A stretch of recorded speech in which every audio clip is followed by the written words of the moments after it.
company. And after that, I applied for a Barksdale letter, and this was a item that you got. And then when if you joined the military, you were assured of that technical school. And I applied for aircraft and engine mechanics school. So I had this Barksdale letter. And so then I proceeded to join the Air Force and went through my basic training in Wichita Falls, Texas, at Shepherd Air Force Base. It was 13 weeks there. And after I finished my basic training, then I proceeded to go to Biloxi, Mississippi, to Keesler Air Force Base.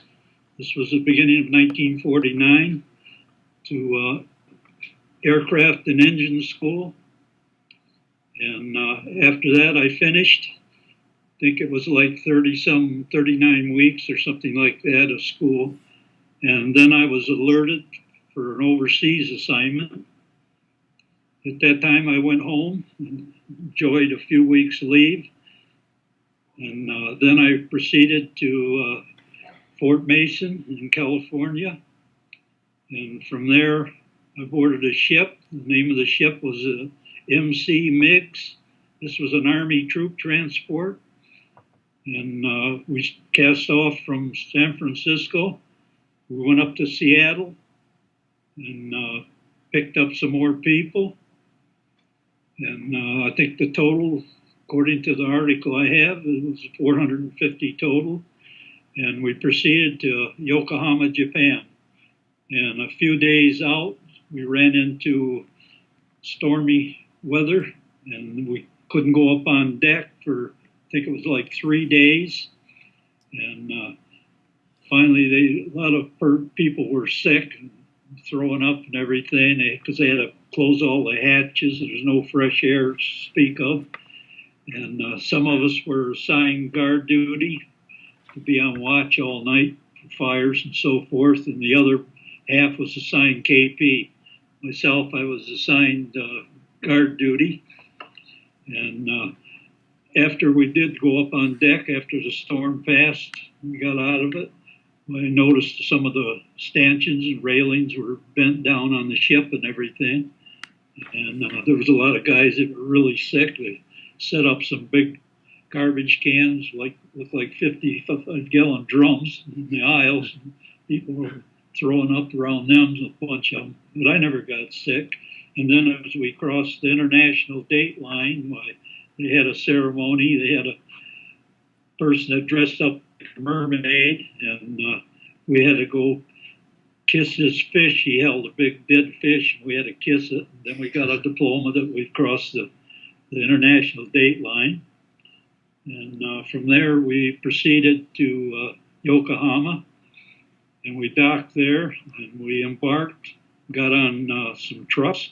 They took us to the base, which I was assigned, which was a Yokota Air Force Base, and just outside of Tokyo, approximately 25, 30 miles from Tokyo Center. And this Yokota Air Base was, the APO was 328. And I was assigned to the 3rd Bomb Group, which was a B-26 outfit. And from there, I was assigned as assistant crew chief on a B-26. And I remained there till the Korean War started, approximately 7 months later, on June 25th of 1950. I was in Tokyo at the time on pass, and they alerted everybody to head back to the base immediately. There's some activity going on somewhere. So I headed back there, and then I found out about the Korean invasion, communist forces coming down from the north. And the 3rd Bomb Group was alerted. They were the only bomb group in Japan, as far as I know at the time.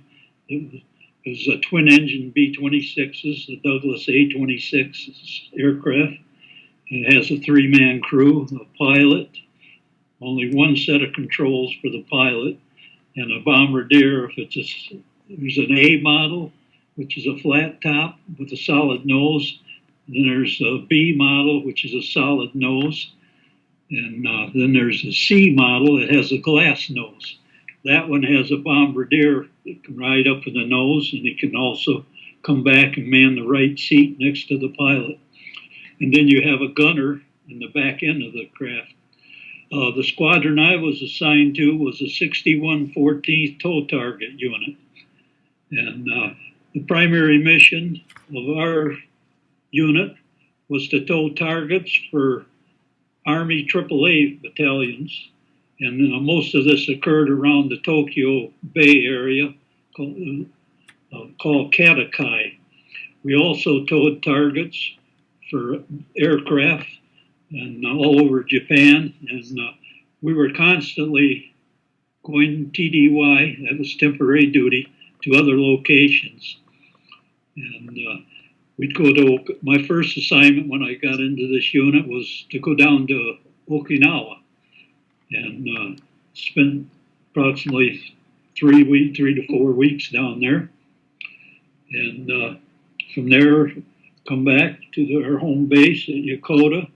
In the meantime, this Korean War had started, and they moved some of the squadrons to another base over at Johnson, which is probably 10 or 15 miles away from Yokota, because they wanted to bring the B-29s into Yokota because it had the long runway.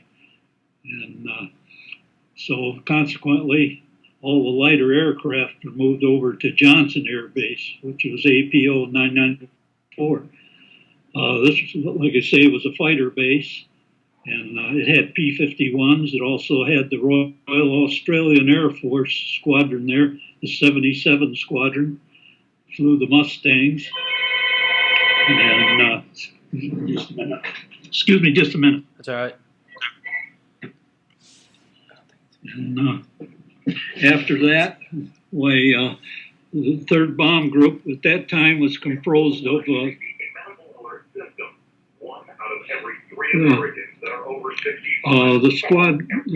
3rd Bomb Wing was composed of the 8th Fighter Bomber Squadron and the 13th Bomb Squadron. The 13th was, their insignia was the Grim Reapers, which is a skeleton with the sight you see on it. The 8th Bomb Squadron had Lady Liberty, had the Liberty Bell with the eagle with its wings spread out across it. Those were the 2 squadrons when I first got to Japan. And shortly after the Korean War started, they activated another squadron called the 90th, and it was a pair of dice, a pair of red dice. And that was their insignia. It was painted on the nose of their aircraft. They moved down to, I think it was Iwakuni, Japan, when the war started, because it was quite a long trip to Korea from Japan.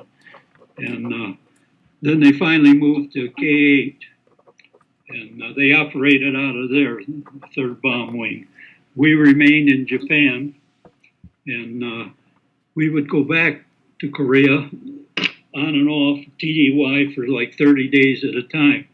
And our mission of our squadron was mainly to tow targets for AAA battalions and fighter aircraft to sharpen their skills. We also flew window missions, they called it. And this is dropping tinfoil to confuse radar, different radars. And then we also trained replacement B-26 crews. We were short of everything. And the morale in our squadron was excellent. We had an excellent squadron. And from there, I went back to Okinawa one time and for another 30-day trip, and got to explore the island. There's several caves and everything. We went through, saw all the remnants from World War II. There was ships on the beaches there that got sunk, and aircraft laying all over. We got to go in some Japanese caves, and we visited Suicide Cliff, where the Japanese committed suicide, a lot of them, plus some of the locals, population that committed suicide because they were fed false information about American troops. And then I made several other trips TDY to Korea. I got to see the Bob Hope show. It performed over there. I also ran into him on a trip to Okinawa. And the Les Brown Band and Bob Hope. And Jimmy Wakely was a country singer. And there was a movie star lady named Marilyn Maxwell at the time. She toured with them. And while I was stationed at K-14, this is Kempo Air Base in the northern part of just below the demilitarized zones. The first winter I got there was very cold. I felt so sorry for the Army Marine troops up on near the Chosin Reservoir because the temperature got to 40 below zero there. These poor guys were out in the open all the time. We were very fortunate being in the Air Force because at least we had a tent to get into. And we never went off the base naturally because you didn't know what you were going to run into. But it seemed like every day I was there, some aircraft couldn't either make it back to an aircraft carrier, be it Australian, British, or whatever, and they would land at Kempo because we were the closest to the lines. And in fact, at night, you could lay in your tent and you could hear the explosions and the sky light up. That's how close to the battlefield was going on a couple of times when I was there. And we also had different events. At nighttime, they had, it's called a Bed Check Charlie. I think it was a biplane, but you could hear this old aircraft fly over a communist plane, and they were dropping hand grenades or some kind of hand bombs out, trying to cause damage and keep everybody awake at night so they couldn't perform their duties, I guess. But anyway, this went on several times, and they had half tracks backed up to a revetment with quad 50 caliber machine guns on it, and they tried to shoot the thing down. You could hear it, but you couldn't see it. Once in a while, you catch a glimpse of the exhaust coming out. And there's one time, I don't know if this was true or not, but they said they scrambled a couple of fighters up, and they had to fly so slow they had to put the landing gear down and the flaps to try and shoot it down, but they never did. And in fact, from the ground fire aimed at it, some of the shells went into tents on the other side of the air base there, and I don't know what kind of damage there. But anyway, I guess they cut it out, and eventually I left there. But that was one possibility.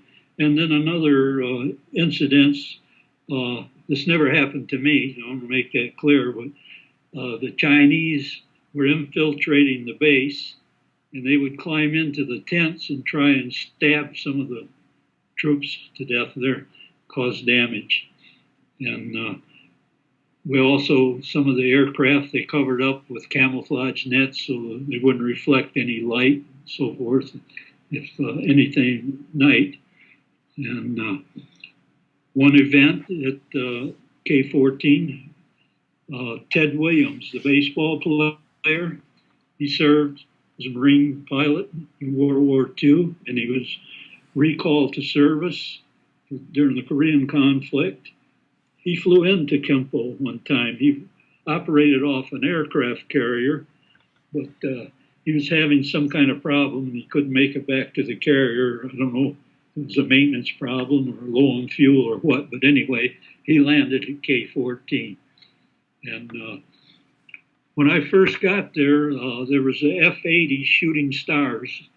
These were about the first fighter out, jet fighter. They couldn't carry hardly any bomb load or anything. And they were having a tough time getting off the short runway. I'm trying to remember, it might have been about 6,000 or 6,500 foot runway, something like that. A lot of PSP, which is perforated steel plating, because this is all mud. You had to taxi through it and operate through that. And these F-80s, a couple of them went off with a 500-pound bomb under each wing, and they couldn't get off, and they crashed at the end of the runway into some little village there. And we brought back the remains. I have pictures of that. And also the 77 Squadron was the Royal Australian Air Force. They operated Gloucester Meteors out of there. They transitioned from P-51s to the jets right after the start of the Korean War. And after that, they transferred the 8th Fighter Bomber Wing out of Kemple, and they went to another base where they had a longer runway. And they brought in the 4th Fighter Interceptor Squadron. And there were F-86 Sabre jets. And they're the ones had the gateway there that the pilots went through. It says 200 miles to Meg Alley. And that's where they flew up north by the Yellow River, which divided China. And supposedly they weren't supposed to go across the Yellow River, but the Chinese had an air base right across the Yellow River. After we would fly our missions, we towed targets at Incheon, and it was approximately 18 miles, 15 miles from K-14, which is Kempo again. And we're right near the 38th parallel. We were probably the northernmost air base up there. So any aircraft that had damage or something, I have pictures of various aircraft that landed there, or they were low on fuel, they would land at K-14. This, getting back to the start of the Korean War, why the American troops were pushed down to Busan, which if this country of Korea would be something like Florida, would be look on a map, and Miami would be Busan, to draw a comparison. And the first troops over there, they were ill-equipped, ill-trained, so forth. And, they were been living the good life in Japan, so to speak. So after that, the United Nations started pouring in troops, and 3rd Bomb Wing flew the first missions of the war with the B-26 aircraft. And when the war ended on July 27th, 1953, they flew the last raid with the B-26 and dropped the last bombs. I think it was around midnight when the truce went into effect. While I was there, morale was really good in the Air Force units. I couldn't speak for some of the others. Poor Marines went up to the Chosin Reservoir, got trapped in this bitter cold. This was they said it was like 100-year phenomenon. The weather came down from Siberia. So many people were frostbitten feet and so forth. And the Chinese were suffering the same way. And some of them were wearing like tennis shoes and that. And our troops weren't prepared for this kind of cold climate. And it really took a toll on them.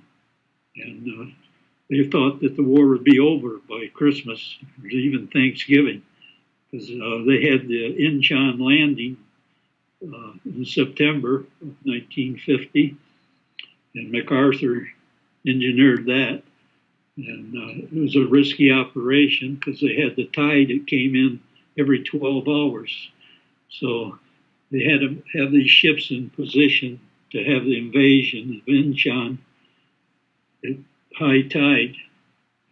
So when they went in and captured the first island, I think it was Womido, if I remember the name right, there was very little resistance there, but there was a high embankment getting to onto the mainland there at Incheon. They had to use ladders and stuff to climb up them, to get up them, and they secured it in the first day, I think. Wasn't that many troops there, and plus it was unexpected. It was a real brilliant tactical move, as long as it worked. And as far as they cut across there, they wanted to trap the the North Koreans between the forces in the south near Busan, and were driving up the coast, and both sides are trying to cut off their supply lines and encircle. And in fact, they retreated back, and the Americans advanced right on up to through Pyongyang and up to the northern part, up to the Chosin Reservoir. And then that's when the real cold weather hit in, Thanksgiving up there. So many were frostbitten. And then China entered the war, and it was like 300,000 Chinese troops coming at these Marines and that. And there was a rumor going around that Chiang Kai-shek, he was a nationalist Chinese that moved to the island of Formosa, which is Taiwan now.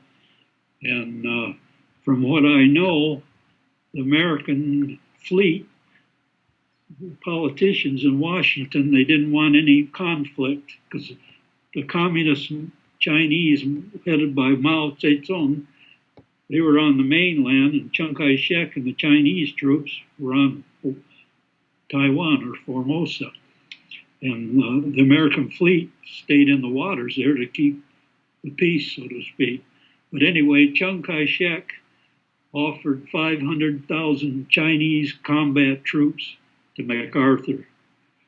And there's another Air Force general, I think Rosie O'Donnell was the one, that they were thinking about using nuclear weapons, if worse come to worse. And what happened was MacArthur got relieved of his command in 1951, and Truman was president then, Harry S. Truman, and he fired MacArthur. And the whole complexity changed. The morale went up because we got a couple good generals in there, General Westmoreland, and forget the other general's name for the Army, the 10th Corps, the 1st Cavalry Division. One of the generals, head of the 8th Army, he got killed in a Jeep accident of some kind, overturned and killed him. And so they brought in this other general to replace him, and the morale, I think, went up quite a bit as far as the Army's concerned. On the base I was at, sometimes you'd run into Turkish troops, ground troops, and come through there, and the rumor was that they would climb into the trenches of the enemy, and they had these long knives, and they'd slit their throats. So that's what I was told. And, but anyway, they did infiltrate some of the tents there and try to kill some of the Air Force members.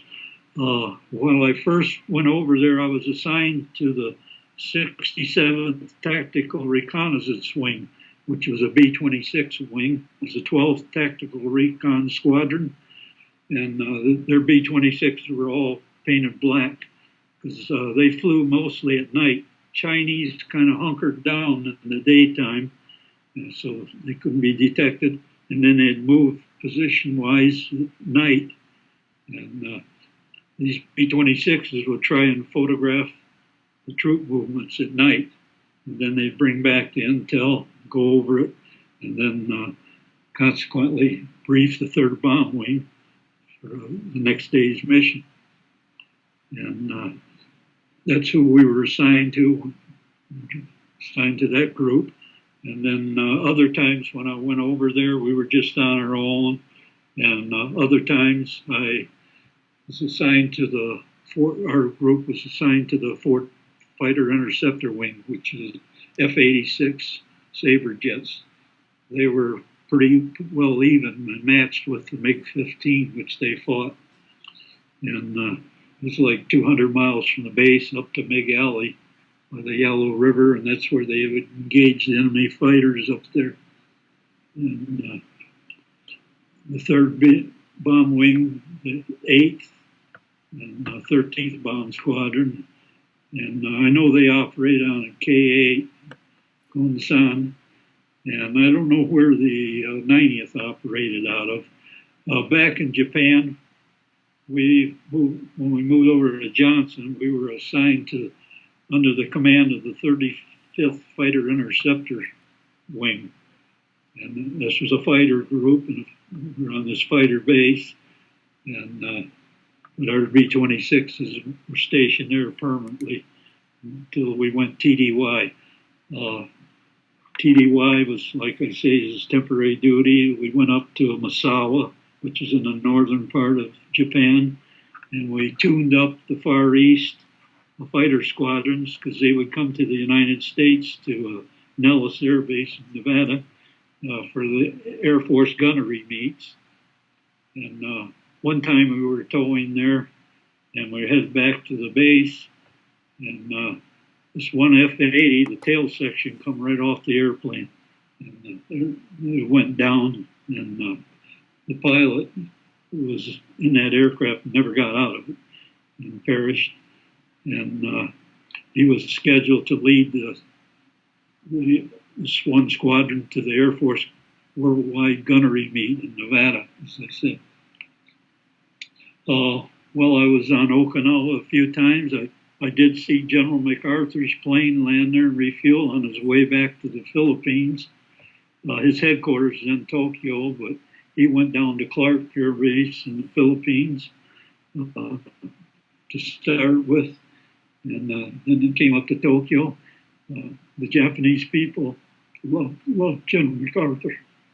And whenever he'd come out of the building, he would stop all traffic, give him the right of way, and they really worshipped him. Because he instilled the democratic values in their system of government.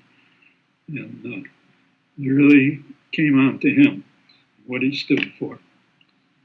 And so anyway, after I finished up my tour, while I was over there, I met a Japanese lady in 1950, and I tried to marry her.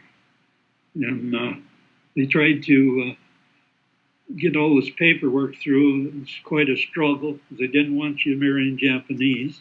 And at that time, they had a law in this country that said you could marry, Japanese couldn't come to this country. And but however, they were putting a new bill through Congress, and I have a letter here, and it was too late. And then the next thing I know, I was due to rotate back to the United States. My tour of duty was up. This was in approximately April of 1952. And in the meantime, when I originally signed up, I signed up for 3 years.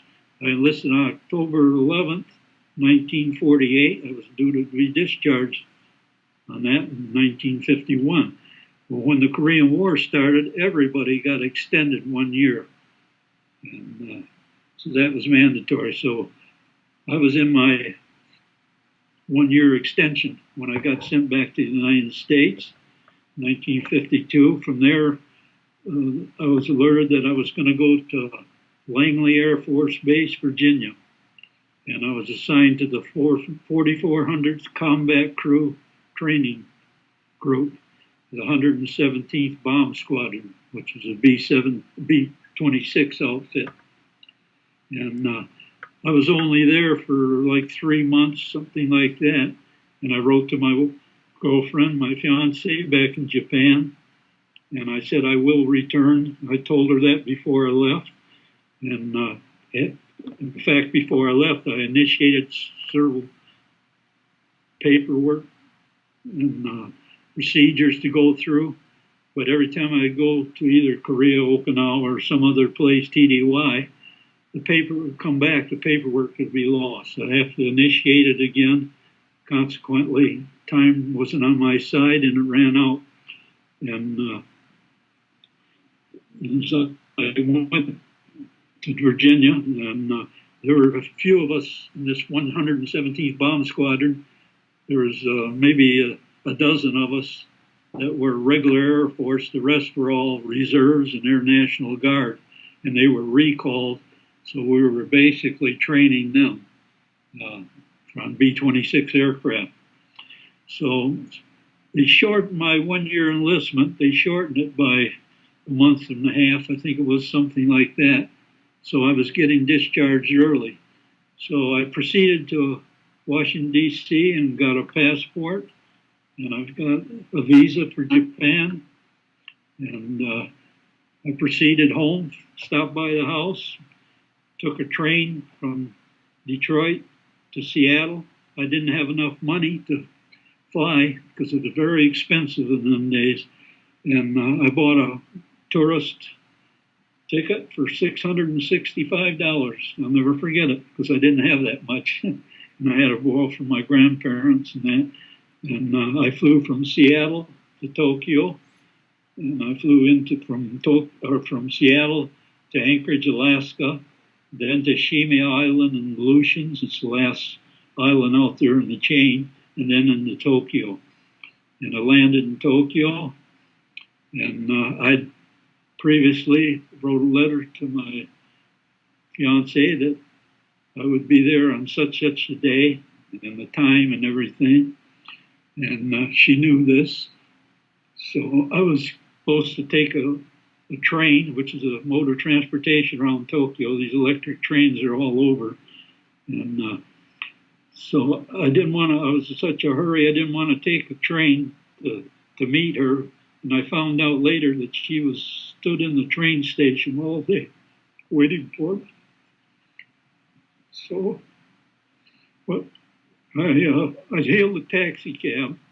And at that time, the taxi cabs had a charcoal burner on the back. And it's 1930 vintage something. And the tires were bald. And they got a flat tire on the way to where she lived. She was staying with her grandparents, which is near the air base there. And she got tired of waiting all day. And she probably thought, I was just another sad story for her. And so anyway, she went back to her grandparents' house. I finally got there after this guy had a flat tire in the cab. And things slowed down quite a bit, and they'd have to put more charcoal in. And from there, we were reunited. And by that time, we had a few days left before I re-enlisted to hold my rank. At that time, you had to re-enlist within 30 days to hold your rank. And so we got married on August 28th, 1952, at the American Embassy in Tokyo. And we went on a honeymoon for a few days. And I went back out to the same squadron I left and re-enlisted on the 9th of September. And I was slated for another 4 years in the Air Force. And so time passed, went back to Korea 3 or 4 times, Okinawa and stuff like that, TDY. And as time evolved, I found out that they were going to ship me back to the United States because there's a regulation that you have to be back in the United States, in the mainland, ZI, the Zone of Interior, 1 year before overseas hitches again. Well, I'd only been back, like 2, 3 months, 3, 4 months. And so they were going to send me back. And I just bought a car over there, and we had a place to rent and furniture and everything. And so I was alerted I was going to be sent back. So this is going to be effective in about the first part of July of 1953. And this is really a blow because her mother had moved near us and everything. So anyway, they said, I'm being sent to Dow Air Force Base in Bangor, Maine. I said, wow, that's about as far away as you can get. And so anyway, that's what happened. We departed Japan in it was July 1953. and went up to Dow Air Force Base, which was a SAC base, Strategic Air Command. But they had a fighters. They have F-84s, and the new version, the F-84F with the swept wings, had come out. And we used to ferry pilots down to Farmingdale, Long Island, which was the Republic factory that built the aircraft. We'd ferry 5 or 6 pilots, whatever it was at a time, down there to pick up the new aircraft, and they'd fly them back to the base. And when I was at Dow Air Force Base in Bangor, I flew on C-47s, and mainly, and that's first time other than a B-26, because all my previous experience was on B-26s, so this was all new. The C-47 come up. We had a B-25 there, and I flew on that, and I became an instructor on the B-25 and for the base there. And then they decided to send me down to Nashville, Tennessee, to Murfreesboro, Tennessee, just outside of Nashville, to Seward Air Force Base for C-119 school. And we were just gotten to C-119, and it was a familiarization course down there in mechanics and so forth of the aircraft. So I went down there. My wife and I, we both drove down together, and she was with me, and was down there for approximately 1 month going to school. Then I returned to Bangor, Maine, to Dow Air Base, and just like the Air Force does, I didn't get on the C-119. They sent me to school for it, but another guy was on it, and a couple of crew members that didn't go to the school, and they decided they were going to do them, and they put me flying the B-25, the C-47, and they gave me 3 C-45s, which is like a twin Beech aircraft, take care of them. And the crew chiefs on the B-25 and C-47, they had been in there before me, so consequently, these were their aircraft which they served with. And then I finished out my enlistment there, and my son Jeff was born there in Maine in September of '55, and I got out in December of '59. I came back to my home in Ann Arbor, Michigan, and worked a few odd jobs. And then I decided I want to get back in the Air Force again. So I re-enlisted for the air base up at Oscoda, Michigan. It's called Wurtsmith Air Force Base. It was named after a pilot that was killed, Paul Wurtsmith. So I re-enlisted for 4 more years and went up there. And this was the ADC Command, Air Defense Command. And I was assigned to a base flight up there. It was the 412th Matron Material Squadron. That's what it stood for. Later evolved into the 412th Cameron, which is Consolidated Aircraft Maintenance Squadron. So they call it a Cameron, 412th Cameron for short. There was 2 fighter bases up there, or 2 squadrons, I should say. They had the F-102, the Delta Dagger, and they had the F-89 twin jet Scorpion, built by Northrop.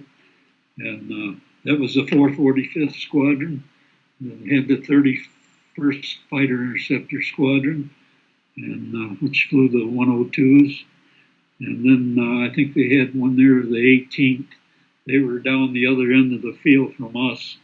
And when I was assigned there, I was assigned to C-47 again to fly on it, and the B-25.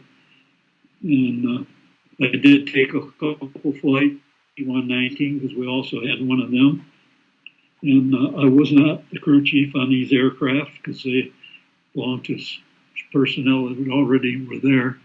And I just kind of float around, and whenever they wanted the flight engineer or somebody to go on a flight, that was me. The rest of the time, I worked on aircraft there and so forth. And I also got to fly the helicopter, the H-19, fly on it. And and then after 2 years, They made me the non-commissioned officer in charge of transient alert up there.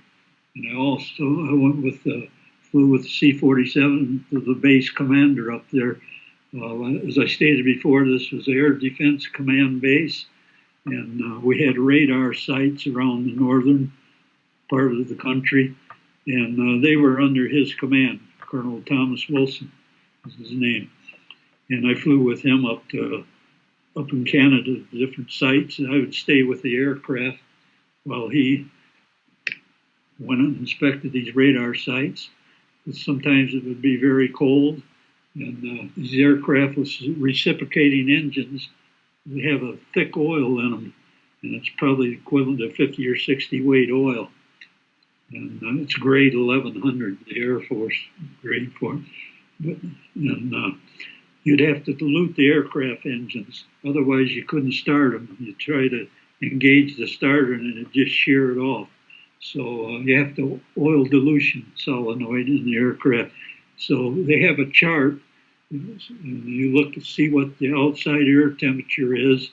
The oil will thicken up, and then you have to run the engine at idle for approximately 60 seconds or something, according to what the figure is on the chart, and dilute the engines. And so they would start the next time. And then I'd have to do any maintenance on the aircraft if something was wrong with it. Then I made several trips. We go all over the country flying. One time, I know we had to take a C-45, which is a little twin Beech. There was a couple of officers and myself. I was the only enlisted man. We had to take the aircraft to Glendale, California, to Pacific Aeromotive out there. They had a contract with the Air Force. And so we were supposed to ferry it out there. And the problem with this aircraft, it was a G model, and the H model had a higher capacity generators on it. So this model, if you ever had to shut down an engine in flight, it couldn't carry the load with one generator with all the radio equipment. So consequently, we had to fly VFR, which is visible flight rules. We couldn't fly IFR, instrument flight rules. So we started out from Dow Air Base in Bangor. We got as far as Elmira, New York. We were forced down because of weather, and we stayed there for, I don't know, a few hours. Then we got airborne again, and we flew to Dayton, Ohio, to Wright-Patterson Air Force Base. And we stayed there for the night. Then we took off the next day, and we made it as far as Vance Air Force Base in Oklahoma. I think it was, Enid, Oklahoma, if I remember right. And we stayed there one night. This is an Air Force training base. And then we took off from there and ran into a little bit of weather. We had to land in Albuquerque and stayed there for, I don't remember if we stayed there overnight or a few hours. And then from there, we went on into Glendale, California. And we flew back. We could fly back commercial. That's the only way we could get back. So I routed myself through Detroit on the way back to Bangor, Maine, and I stopped off and saw the parents for a few hours and caught a flight back to Maine. And so that was that. And I finished up my Air Force career up at Oscoda at Wurtsmith Air Force Base. I got discharged there in December of 1959. And by that time, my first daughter was born in April of 59. And my job description was kind of obsolete. They didn't need any more mechanics with propellers on them. So they decided that if I wanted to continue flying, I would have to go to a boom operator school, become a boom operator on a tanker aircraft that transfers fuel to other aircraft in flight. And if I didn't want to do that, I have the option of going to photo interpretation specialist school to interpret spy photos and stuff like that, and train for that. in the meantime, I had made tech sergeant in '57 up there. And after that, I decided, no, wife's got 2 young children. And that I decided I'm just going to get out of this military. So I was discharged there in December of '59. I came back to my hometown, Ann Arbor, Michigan, and I kicked around a couple of odd jobs. And I noticed American Airlines had a ad in the paper, so they were hiring. So I went out to Detroit Metropolitan Airport and applied for the job, and they called me the next day for an interview. I went in there, and I was hired in ground service there. We serviced the aircraft with fuel and the engines with oil and that, and CSDs on some of the engines, constant speed drives, and took care of that. And so I remained with American Airlines. I worked my way up to a crew chief with American Airlines, and I retired from them after 23 years, and that kind of brought my aviation career to an end. A couple of times I tried taking flying lessons. Once when I was up at Dow Air Base in Bangor, Maine, I got to solo up there after a couple hours flight instruction. And then I took another hour or so of flight time when I was stationed up in northern Michigan at Wurtsmith. But then I decided, it's not a hefty, and if something ever happened to me, my wife would be stuck with 2 young children. And I didn't want to take the chance, so I just opted out for that. And working with the airlines was a great deal of comfort for me because I enjoyed the job, plus the travel benefits, and got to take my wife and the children home to Japan several times. And it was a great career. So I'm open to any questions you would like to ask. Sure. Well, you pretty much hit all of them, but you said you had a couple pictures to show us, maybe? Yeah, I have some pictures here. I don't know if you on that end. Yeah, we can see that. This is what the B-26. Yeah, this is what the B-26 looks like.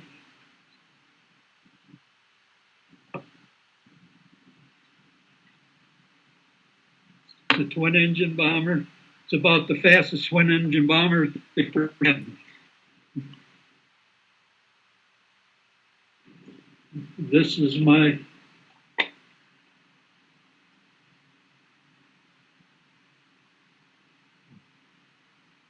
dog tags. The highest rank I received was technical sergeant. And that's what I was discharged at. And the patch is a 5th Air Force, which is based in Japan. And this was the letter that I got from my senator, which was Homer Ferguson at the time, my desire to return to Japan. And I tried to get this bill through Congress to have her brought over here.